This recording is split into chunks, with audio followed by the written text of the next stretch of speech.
আসসালামু আলাইকুম ওয়া রাহমাতুল্লাহি ওয়া বারাকাতুহু। আলহামদুলিল্লাহি রাব্বিল আলামিন ওয়াসসালাতু ওয়াসসালামু আলা সাইয়্যিদিল আমবিয়াই ওয়া আশরাফিল মুরসালিন নবিয়িনা মুহাম্মদ ওয়া আলা আলিহি ওয়া সাহবিহিল মায়ামিন ওয়া বাদ। দর্শক মণ্ডলী, সুন্দর এই সময়ে বিশ্বের যে প্রান্ত থেকে আপনাদের সকলের প্রিয় চ্যানেল RTVর পর্দায় আমাদের সাথে যুক্ত হয়েছেন, সকলকে আন্তরিক মোবারকবাদ, প্রীতি এবং শুভেচ্ছা জানিয়ে শুরু করছি জনপ্রিয় ইসলামিক আয়োজন নিউ গিনি প্রপার্টিজ লিমিটেড নিবেদিত আল কোরআনের আহ্বানে, powered by Tasmiri hair oil, co sponsor Islami bank Bangladesh PLC এবং পুষ্পধারা প্রপার্টিজ লিমিটেড। দর্শক মণ্ডলী, আমরা চলুন শুরুতেই পরিচয় করে দিচ্ছি আজকের দুজন বিজ্ঞ অতিথিদ্বয়ের সঙ্গে।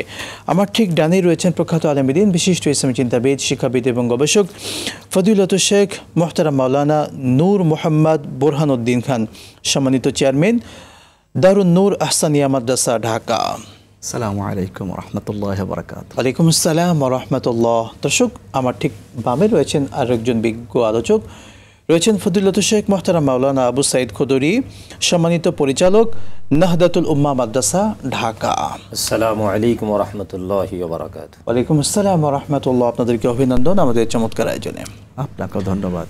দর্শক, রমাদান এসেছে, সাম্য, ভ্রাতৃত্ব, ভালোবাসা, সহানুভূতি, এই শিক্ষাগুলো দেওয়ার জন্য ইসলাম এগুলো শিক্ষা দেয়।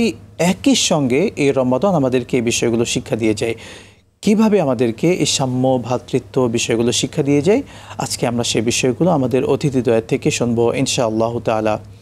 শেখ সুন্দর করে বলতেন, সাম্য ভ্রাতৃত্ব প্রতিষ্ঠায় ইসলাম কি শিক্ষা দিয়ে যায় আমাদেরকে? আল্লাহ সুবহানাহু ওয়া তাআলা সাম্য, ভ্রাতৃত্ব, এটা ইসলামের একটি বিশাল একটি সৌন্দর্যময় বিষয়। আল্লাহ সুবহানাহু ওয়া তাআলা এই কোরআনুল কারীমে মাধ্যমে আল্লাহ সুবহানাহু ওয়া তাআলা ভ্রাতৃত্ববোধ তৈরি করেছেন। সূরা আল ইমরানে আল্লাহ রাব্বুল আলামিন বলেন, ফাআসবাহতুম বিনি'মাতিহি ইখওয়ানা। আল্লাহ সুবহানাহু ওয়া তাআলা তোমাদেরকে ভ্রাতৃত্ববোধে আবদ্ধ করে দিয়েছেন এই কোরআনের মাধ্যমে। আল্লাহ সুবহানাহু ওয়া তাআলা এই যে ইসলামের পূর্বযুগে রাসূল করিম সাল্লাল্লাহু আলাইহি ওয়াসাল্লামের যখন তিনি দুনিয়াতে এসেছিলেন, তখন জাহালিয়াতের যুগ চলতেছিল। আউস এবং খাজরাজ গোত্রের মধ্যে বিশাল বছরের পর বছর যুদ্ধ লেগেছিল এবং মারামারি, কাটাকাটি, হানাহানি ছিল। আল্লাহ সুবহানাহু ওয়া তাআলা কোরআনুল কারীম নাজিল করে দিলেন। তিনি বললেন, ওয়া'তাসিমু বিহাবলিল্লাহি জামিআন ওয়া লা তাফাররাকু ওয়াজকুরু নি'মাতাল্লাহি আলাইকুম ইয কুনতুম আ'দাআন ফাআল্লাফা বাইনা কুলুবিকুম ফাআসবাহতুম বিনি'মাতি ইখওয়ানা। যে তোমরা আল্লাহর রজ্জুকে, কোরআনকে শক্তভাবে তোমরা ধারণ করো, পরস্পর বিচ্ছিন্ন হয়েও না।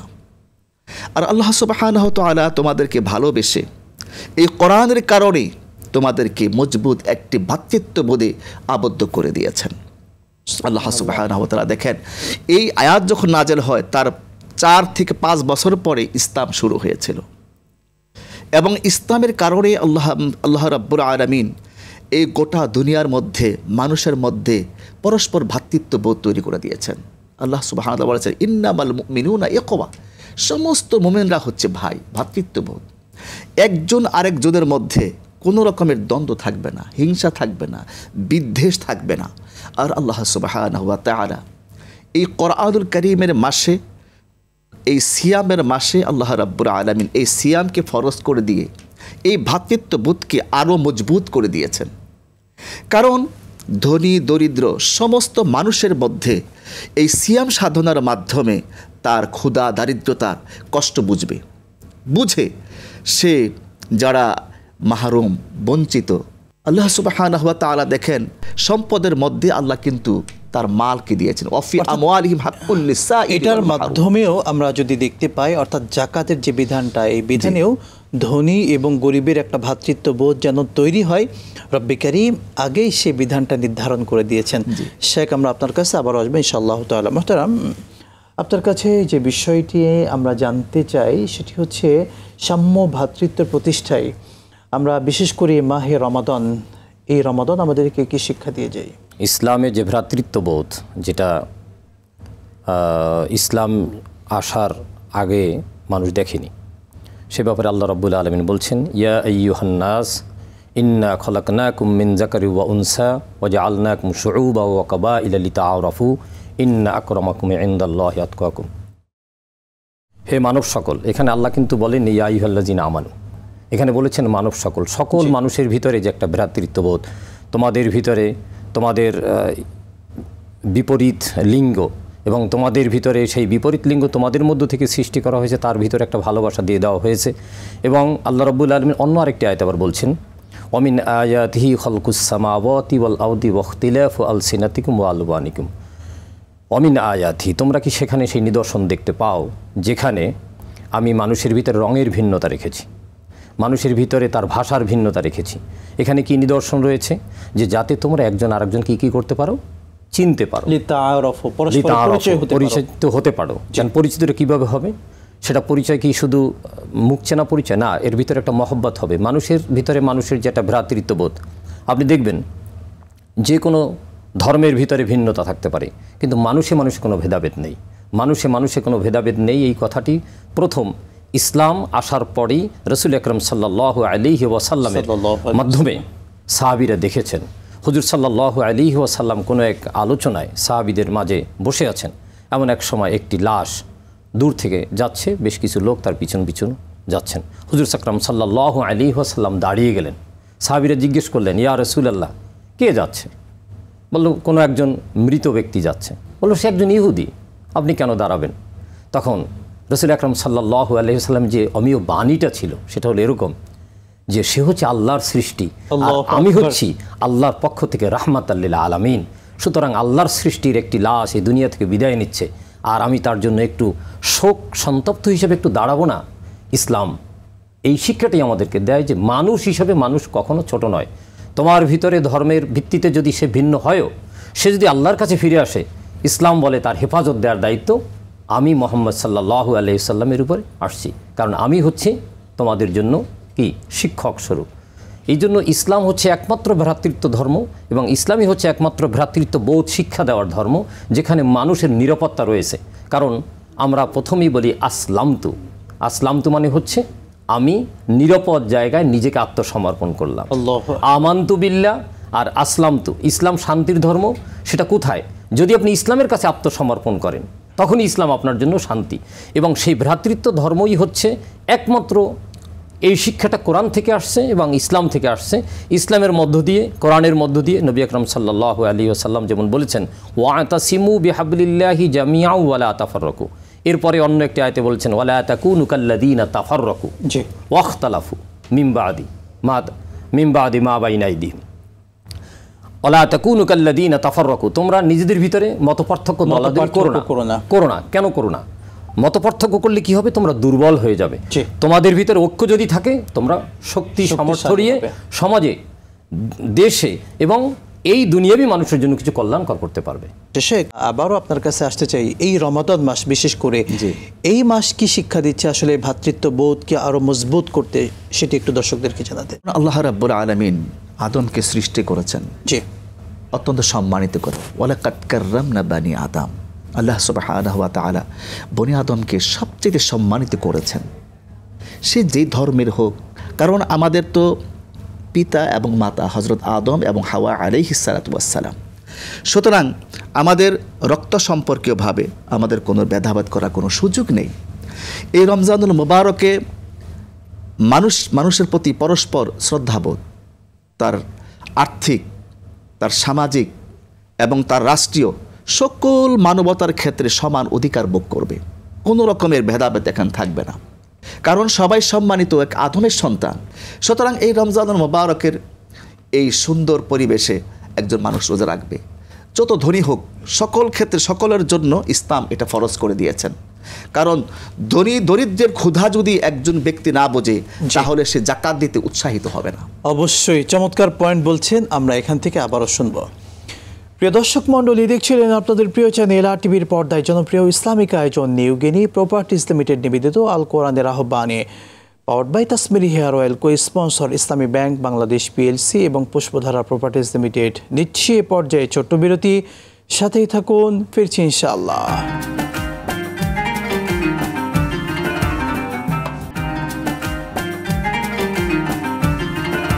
বিরতির পর আরও একবার স্বাগত জানাচ্ছি আপনাদের প্রিয় চ্যানেল আর টিভির পর্দায় জনপ্রিয় ইসলামিক আয়োজন নিউ গিনি প্রপার্টিজ লিমিটেড নিবেদিত আল কোরআনের আহ্বানে, powered by Tasmiri hair oil, co sponsor Islami bank Bangladesh PLC এবং পুষ্পধারা প্রপার্টিজ লিমিটেড। দর্শক, আমরা সাম্য ভ্রাতৃত্ব প্রতিষ্ঠায় ইসলামকে শিক্ষা দেয়, রমাদানকে শিক্ষা দেয়, সকল বিষয় নিয়ে আমরা কথা শুনছিলাম। শেখ, আপনার কাছে আবারও ফিরে আসতে চাই। আমরা আমাদের ভাইদের বিপদে আমরা যদি না থাকি, আমাদের ভাই, আমাদের বন্ধু তারা যদি বিপদে পড়ে, আমরা মুসলিম হিসেবে, আমরা মানুষ হিসেবে তার পাশে কিভাবে দাঁড়াতে পারি, সেই দৃষ্টান্তগুলো দিয়ে একটু বলতেন। নবী আকরাম সাল্লাল্লাহু আলাইহি ওয়াসাল্লামের একটি হাদিস হচ্ছে এরকম যে তুমি তোমার প্রতিবেশীদের 40টি ঘরের অন্তত খোঁজ তুমি রাখো। নবী আকরাম সাল্লাল্লাহু আলাইহি ওয়াসাল্লামের এই কথাটি যখন আলোচনা হয় তখন সাহাবীরা জিজ্ঞেস করলেন, এই 40 ঘর কি শুধু মুসলিম? রাসূল আকরাম সাল্লাল্লাহু আলাইহি ওয়াসাল্লাম উত্তর দিলেন, প্রতিবেশী। প্রতিবেশী সে ইহুদি হতে পারে। আপনি হয়তো মনে করবেন বা জেনে থাকবেন, নবী আকরাম সাল্লাল্লাহু আলাইহি ওয়াসাল্লাম মদিনাতে যখন গেলেন, মদিনায় যখন রাষ্ট্র কায়েমের জন্য তিনি চেষ্টা করলেন, সেখানে তার সমরাস্ত্র একজন ইহুদির কাছ থেকে তিনি নিতেন। তিনি ছিলেন তার প্রতিবেশী। এই প্রতিবেশীর অস্ত্র নিতেন এবং তাকে একটা অস্ত্রের ভাড়া দিতেন, এবং প্রতিবেশীর সাথে যে একটা সুলভ আচরণ করেছেন, একজন প্রতিবেশী হিসেবে যে খোঁজ রাখা, একজন প্রতিবেশী অসহায় থাকলে সে হিন্দু, বৌদ্ধ, খ্রিস্টান, অন্য কোনো ধর্মের হতে পারে, সে মুসলিম ধর্ম নাও হতে পারে, কিন্তু একজন প্রতিবেশীর যে খোঁজ রাখতে হবে, রসুলের এটাই হচ্ছে যে কল্যাণকর একটি ধর্ম, কল্যাণকর একটি বিধান হচ্ছে এই ইসলাম। আর রমজানের মধ্য থেকে বলা হয়েছে আইয়ামাম মা'দুদাতিন ফামান কানা মিনকুম মারিদান আও আলা সাফারিন ফাইদ্দাতুম মিন আইয়ামিন উখর ওয়ালাল্লাযীনা ইউতীকুনাহু ফিদিয়াতুন তুআমু মিসকিন। তুমি রোজা রাখতে পারছো না। আমাদের দেশে এখন অনেকেই স্বাস্থ্যগত কারণে রোজা রাখতে পারছেন না, কিন্তু দেখেন এখানে গরিবের জন্য একটা বিরাট সুযোগ। একজন অসুস্থ মানেই আরেকজনের জন্য সুযোগ। আল্লাহ বলছেন তুমি তাকে পেট পুরে 2 বেলা খেতে দাও। তুমি যতটি রোজার জন্য করবে ততটি, তুমি যদি, এবং তার রুচি মতো, এমন না যে আমি একটা দিলাম। আমরা অনেক সময় দেখা যায় যে গরিবদেরকে দান করার সময় একটু মানে নিজের যেটা পছন্দ না। রাসূল সাল্লাল্লাহু আলাইহি ওয়াসাল্লাম একটা হাদিস এভাবে আসছে যে তুমি তোমার জন্য যেটা পছন্দ করো, তুমি তোমার ভাইয়ের জন্য সেটাই পছন্দ করো। সেখানে দেখেন একজন অসুস্থ রোগীর জন্য যেমন তাকে একটা স্যাক্রিফাইস আল্লাহ দিয়েছেন, তাকে একটা কনসিডার করেছেন, এবং সেখানে একজন দরিদ্র ব্যক্তির জন্য একটা রুটি রুজির ব্যবস্থা আল্লাহ করে দিয়েছেন। ভাতৃত্বের বড় শিক্ষা, বিরাট একটা শিক্ষা হচ্ছে যে এখানে তুমি একটু ছাড় দিলে অন্য একটু সুযোগ পেলে। এবং বলা হয়েছে যদি তুমি পূর্ণ রোজাটাও না রাখতে পারো, তাহলে একজন রোজাদারকে, তিনি যদি দরিদ্র হয় এমন একজন লোককে তুমি পরিপূর্ণভাবে 2 বেলা করে খেতে দাও। 30 রমজানে 60 বেলা খেতে দাও। তাহলে এখানে একটি জায়গা তার সেভ হলো। এরপরে আসেন দরিদ্র মানুষের দিকে আমরা তাকাবো কিভাবে। আল্লাহ বলছেন অফি আমওয়ালিহিম হাক্কুল লিসাইল ওয়াল মাহরুম, এটা একটি আয়াতে বলা হয়েছে। কিন্তু অন্য জায়গায় দেখেন রোজার যে ফেতরা, আমরা যে ফেতরাটা দিই, এই ফেতরাটা কে পাবে? ফেতরাটা মালিকের পক্ষ থেকে, এমনকি মালিকের কাজের যিনি তার সহযোগিতা করেন ঘরে, তার লোক, সে তার পক্ষ থেকেও রাসূল আকরাম সাল্লাল্লাহু আলাইহি ওয়াসাল্লাম বলেছেন তুমি মালিক হিসেবে পরিশোধ করবে। তাহলে এখানে দেখা যায় রমজানের যে সমস্ত মানুষের একটু আর্থিক অসচ্ছলতা থাকে, একটা বিরাট অংশ সেখানে সাপোর্ট পায়। এখানে কিন্তু বলা হয়নি যে তুমি দান করার সময় তুমি শুধু মুসলিম দেখে দাও। দরিদ্র এবং যিনি পীড়িত, যিনি অসুস্থ, তুমি তাকে সাহায্য করো। এবং ইসলাম এই শিক্ষাটাই দেয় যে মানুষ হিসাবে তোমার কাছে ছোট বড় নয়, যেটা আল্লাহ বলেছেন যে ওয়ালাকাদ কাররামনা বানি আদম, আমরা সবাই আদম সন্তান। নিঃসন্দেহে আমরা সবাই আদম সন্তান, মানুষ সবাই সমান। শেখ, আমাদের সমাজ ব্যবস্থা আমরা জানি, সমাজের মধ্যে সম্মানিত তাদেরকে বলা হয় যার বড় একটা বাড়ি রয়েছে, দামি কিছু গাড়ি রয়েছে, অঢেল সম্পদ আছে, আমরা সমাজ তাকে সম্মান দিই। একই সাথে সেই শ্রদ্ধার মানুষগুলো যাদেরকে আমরা শ্রদ্ধার সাথে মাথার তাজ বানিয়ে রাখি, সেই মানুষগুলোই কিন্তু সেই রিক্সাওয়ালা তার সাথে 10 টাকার ভাড়া এদিক সেদিক নিয়ে তার গায়ে পর্যন্ত হাত তোলে। সেই বিষয়গুলো একটু তুলে ধরতেন। ইসলামকে ভ্রাতৃত্ববোধ এটাই শিক্ষা দেয়। আসলে ইসলাম কি বলে এই জায়গাতে? আল্লাহ রাসূল সাল্লাল্লাহু আলাইহি ওয়াসাল্লাম ইসলামে তিনি যখন ইন্তেকাল করেন, দেখি সবচেয়ে তিনি আল্লাহর হক আসসালা বলেছেন, আর বলেছেন তুমি তোমার অধীনস্থ লোকদের প্রতি এহসান করবে। সুবহানাল্লাহ, সুবহানাল্লাহ। দেখেন, একদিকে আল্লাহর হক, আরেকদিকে মানবতার হক। অর্থাৎ তোমার আন্ডারে যারা আছেন তারা যেন তোমার প্রতি সন্তুষ্ট থাকে, তুমি তাদের প্রতি এহসান করবে। কারণ আল্লাহ রাব্বুল আলামিন সম্পদের দিকে তাকাবেন না, সুরতের দিকে তাকাবেন না, তাকাবেন তার অন্তরের দিকে, তাকাবেন তার নেক আমলের দিকে। সুবহানাল্লাহ বিহামদি। এজন্য আমরা একজন মানুষের সাথে আমরা কি ধরনের আচরণ করি, কাল কিয়ামতের ময়দানে আল্লাহ সুবহানাহু ওয়া তাআলা আমলনামাকে পাল্লায় উঠাবেন। যার উত্তম চরিত্র এবং মানুষের সবচেয়ে উত্তম ব্যবহার করে তার আমলনামা আল্লাহ রাব্বুল আলামিন তার ওজনে ভারী হবে। আর জান্নাতে যাবে সবচাইতে উত্তম চরিত্রবান ব্যক্তি এবং মানুষের সাথে সর্বোত্তম আচরণে যারা ভালো করে তারা। সুতরাং আমাদের একজন আল্লাহ রাব্বুল আলামিনের খাঁটি বান্দা যদি হতে চাই, এবং রাসূল করিম সাল্লাল্লাহু আলাইহি ওয়াসাল্লাম বলেছেন, আমি এই পৃথিবীতে আসছি রহমত স্বরূপ। আনা বুইসতু রাহমাতান লা লা'নান। আমি পৃথিবীতে মানুষকে লানত করার জন্য আসি নাই, মানুষের খারাপের জন্য আমি আসি নাই, আমি রহমত স্বরূপ এসেছি। তিনি গোটা বিশ্ববাসীর জন্য রহমত স্বরূপ। সুতরাং তার আচরণ ছিল, রাসূল করিম সাল্লাল্লাহু আলাইহি ওয়াসাল্লাম দেখেন যুদ্ধের ময়দান ছাড়া কোনো একটি ব্যক্তির গায়ে আচরণ দিয়েছেন এমন ইতিহাস কখনো নাই। আনাস রাদিয়াল্লাহু তাআলা আনহু তার 10 বছর খেদমত করেছেন। তিনি বলেছেন উফ শব্দ পর্যন্ত তাকে বলা হয়নি, তুমি এই কাজটি কেন করনি, এই জবাবদিহি তিনি করেননি। সুবহানাল্লাহ। তিনি আল্লাহ রাসূল, তিনি যেমন রহমত স্বরূপ মানুষের উপরে, এবং সেই রহমতের নবী এইরকম সাহাবায়ে কেরাম তৈরি করে গিয়েছেন। শুকরান, জাযাকাল্লাহ। আমরা সাহরির সময় অবস্থান করছি, কিন্তু ইফতারটার মাধ্যমে আমরা কিভাবে ভ্রাতৃত্ববোধ বা অন্যের সাথে ভালোবাসা, মোহাম্মদ আমাদের ভাইদের সাথে এটা আমরা আরও বেশি মজবুত করতে পারি ইফতারকে নিয়ে?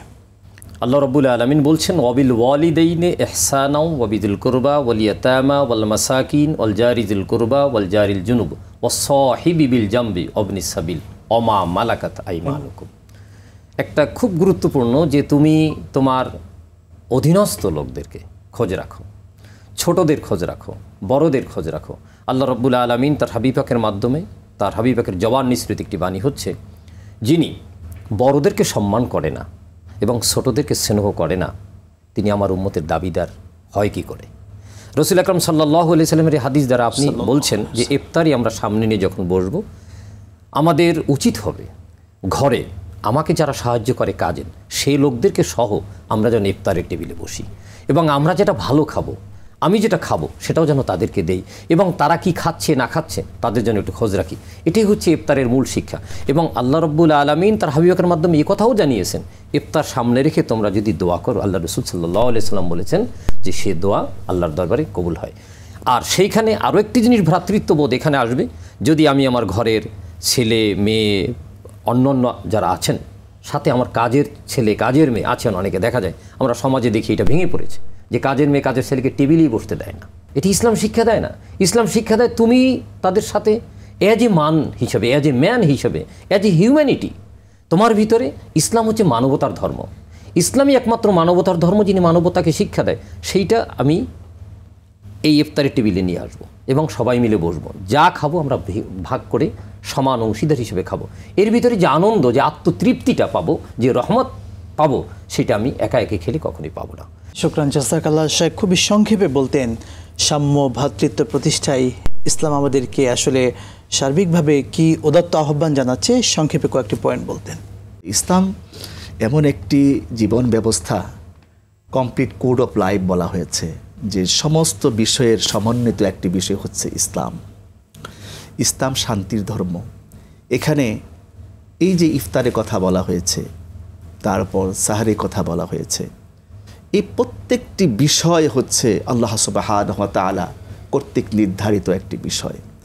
এখানে মানুষের যখন সে খাবার টেবিলে আসবে সবার জন্য, যেমন ইফতারের সময় বলা হয়েছে যে একটি খেজুরও যদি কোনো ব্যক্তিকে খাবার দিয়ে ইফতারের ব্যবস্থা করে, সে ওই ব্যক্তির সমান সওয়াব পেল যতটুকু সে রমজানের হক আদায় করে সে রোজা রেখেছে, অথচ তার হক থেকে এক পরিমাণ পর্যন্ত কমবে না। একটি খেজুর অথবা এক পেয়ালা দুধ অথবা পানি, যতটুকু তার সামর্থ্যে কুলায়। সুবহানাল্লাহ, সুবহানাল্লাহ। অর্থাৎ তাকে শরীক করা, অর্থাৎ তার যতটুকু অ্যাবিলিটি আছে ততটুকু অ্যাবিলিটিকে তার দান খয়রাতের মাধ্যমে এগিয়ে যাওয়া। অর্থাৎ এই শরিকের মাধ্যমে কিন্তু ভ্রাতৃত্ববোধ তৈরি হচ্ছে, অর্থাৎ ধনী গরিবের মনের একটা আত্মিক মিল তৈরি হচ্ছে এবং যে দূরত্ব ছিল সেই দূরত্ব কিন্তু আস্তে আস্তে ঘনিয়ে যাচ্ছে, কমে আসছে। শুকরান জাযাকাল্লাহ, সত্যি চমৎকার বলছিলেন। দর্শক মণ্ডলী, সত্যি আসুন না আমরা এই রমাদানে সেই শিক্ষাটা নিতে পারি, ভ্রাতৃত্ববোধ, সাম্য, এগুলো প্রতিষ্ঠায় ইসলাম তো শিক্ষা দিচ্ছে, রমাদান শিক্ষা দিচ্ছে, আমাদের প্রত্যেকটি আমল শিক্ষা দেয়, এটি নামাজ শিক্ষা দেয়, এই রোজা শিক্ষা দিচ্ছে, ইফতার শিক্ষা দিচ্ছে, সাহরি শিক্ষা দিচ্ছে। আল্লাহ সুবহানাহু ওয়া তাআলা আমাদের মানুষের মধ্যে সেই ভালোবাসা মোহাব্বত তৈরি করে দিন, আল্লাহুম্মা আমিন। আজকের মতো বিদায় নিচ্ছি। দেখছিলেন আপনাদের প্রিয় চ্যানেল আর টিভির পর্দায় জনপ্রিয় ইসলামিক আয়োজন নিউগিরি প্রপার্টিজ লিমিটেড নিবেদিত আল কোরআনের আহ্বানে, powered by Tasmiri hair oil, co sponsor Islami bank Bangladesh PLC এবং পুষ্পধারা প্রপার্টিজ লিমিটেড। বিদায় নিচ্ছি, দেখা হবে আবারও। আসসালামু আলাইকুম ওয়া রাহমাতুল্লাহি ওয়া বারাকাতুহু।